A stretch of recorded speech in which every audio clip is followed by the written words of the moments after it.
नमस्कार, मैं पोली लुइथाविन आप सभी को ट्रूथ लाइन न्यूज में स्वागत करती हूँ। ये धुन जब बजती है सुबह सवेरे हम सब घर से दौड़ के निकल आते हैं अपने घरों के वेस्ट को फेंकने। हमारे भारत सरकार द्वारा शुरू की गई स्वच्छ भारत मिशन का उद्देश्य सड़कों और कार्यालयों को गंदगी और कचरे से साफ करना था। अभियान का एक मुख्य उद्देश्य भारत को खुले में शौच मुक्त बनाना है।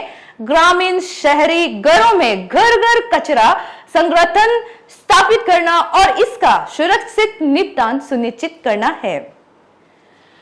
स्वच्छ सर्वेक्षण एक ऐसा सर्वे है जिसमें देश के सबसे साफ सुथरे प्रदेशों को परखा जाता है।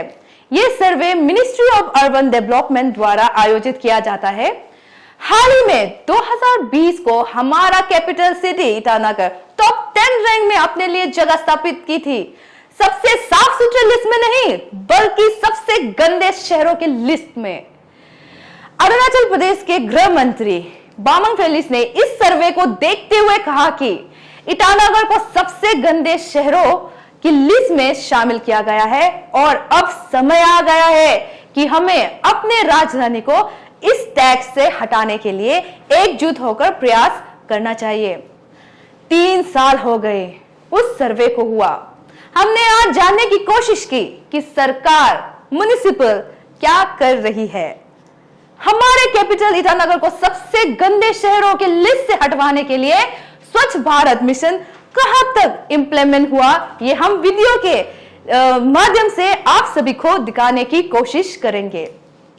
नाहरलगुन के डेली मार्केट की दुकानदारों का कहना है 2 दिन से कोई कचरा वाला गंदगी को साफ करने नहीं आया।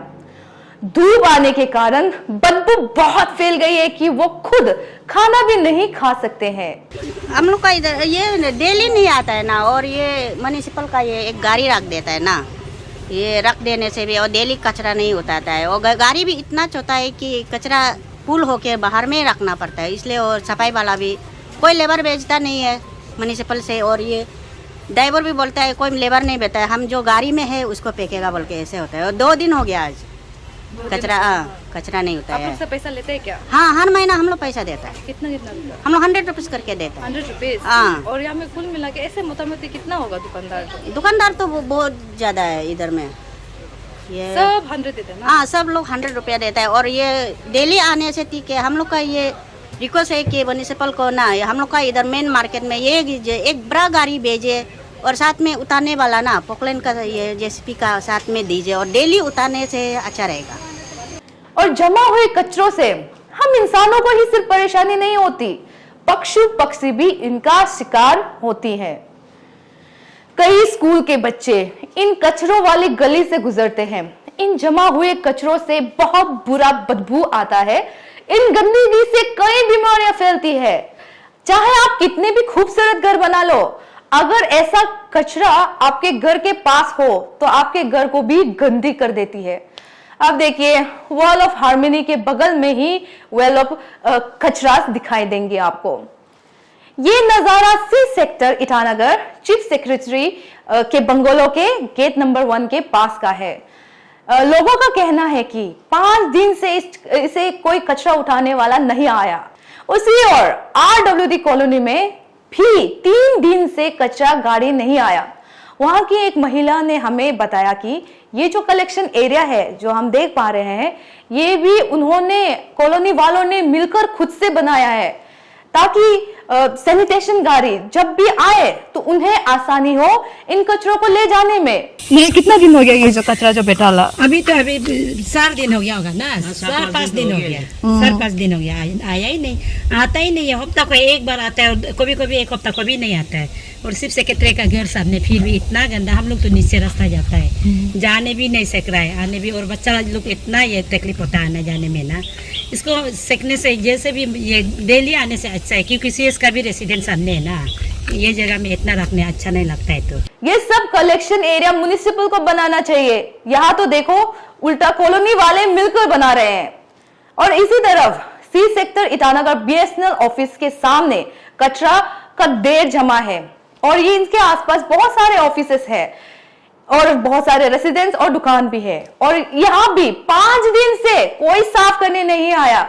और वहां के रहने वाले लोग बोल रहे थे कि सिर्फ इस कॉलोनी के लोग ही नहीं, अलग अलग कॉलोनी जैसे रेडियो कॉलोनी, इटाफोर्ट से लोग आते हैं और इधर कचरा फेंक कर जाते हैं, जैसे कि ये एक कचरा पॉइंट ही बन गया हो। अब ऐसा चलता रहेगा तो हम कैसे अपने कैपिटल ईटानगर को सबसे गंदे शहरों के टैक्स से हटाएंगे। म्युनिसिपल को प्रॉपर प्लानिंग करनी चाहिए वेस्ट मैनेजमेंट के लिए। और इस आउटडेटेड सिस्टम को लेकर हम कैसे खुद को स्मार्ट सिटी बताएंगे। ऊपर से प्रॉपर वेस्ट सेग्रीगेशन की प्लानिंग नहीं है, गीला कचरा और सूखा कचरा एक साथ जमा हो जाते हैं। कूड़ा उठाने वाले आकर उन्हें अलग करने के चक्कर में गंदगी और फैला देती है। प्रॉपर डिस्पोजल की कमी के कारण कुछ लोग अपने कचरे को अनऑथोराइज्ड स्थानों पर भी फेंक देते हैं। अगर म्युनिसिपल सही तरीके से प्रॉपर डिस्पोजेबल एरिया बनाती तो लोगों को ऐसे करने का मौका नहीं मिलता। और हर घरों से 100 रुपया उठाते हैं तो अपने कर्मचारियों को वो सही समय पर तनख्वाह क्यों नहीं देते। तनख्वाह नहीं मिलने के कारण सारे वर्कर्स, सारे हेल्पर्स, सारे ड्राइवर्स लोग परेशान में जूझ रहे हैं, जिसके कारण वो अपना काम भी ढंग से नहीं कर पा रहा। और इतना सारा रुपया आप इकट्ठा करके आप करते क्या हो उसका। हफ्ते में 1 या 2 बार सिर्फ आते हो और पूरा कचरों को भी नहीं उठा के जाते हो। क्यों म्युनिसिपल के सैनिटेशन की गाड़ियां बुरी हालत में हमेशा बीच बीच खराब हो जाती है। क्यों उनकी सर्विसिंग सही तरीके से नहीं करती है। कभी कभी हमने देखा सिर्फ ड्राइवर ही आता है, उनका कोई हेल्पर नहीं आता। रेसिडेंट वाले तो चलिए खुद ही फेंक देते हैं गाड़ियों में, मगर अगर उनकी ड्यूटी हाईवे की सड़कों में होती है तो हेल्पर नहीं है, उनके कारण वो लोग उस कचरे को नजरअंदाज करके चले जाते हैं और वो कचरा दिन ब दिन बढ़ते ही जाते रहते हैं। अगर इस तरह उनका बिहेवियर रहेगी तो ईटानगर स्मार्ट सिटी नहीं कचरा सिटी कहलाएगी। क्या पता अब जो ये नया सर्वेक्षण जो सर्वे हुआ है जुलाई 7, 2023 को शुरुआत हुई है उस सर्वे की और 16 अगस्त 2023 को खत्म होगा। मुझे लगता है उस 7वें स्थान से कहीं हम पहले स्थान में अपनी जगह बना सकती है। अपने राजधानी को अगर हमें उस टैक्स से हटाना है तो म्युनिसिपल और सरकार को कड़ी सख्त के सख्त सॉलिड वेस्ट मैनेजमेंट की प्लानिंग करनी होगी। और आम जनता होने के नाते हमें भी नदियों में, नालों में या सड़कों पे कचरा नहीं फेंकना चाहिए। बेहतर भविष्य की उम्मीदों के साथ मैं आपसे विदा लेती हूँ। शुक्रिया।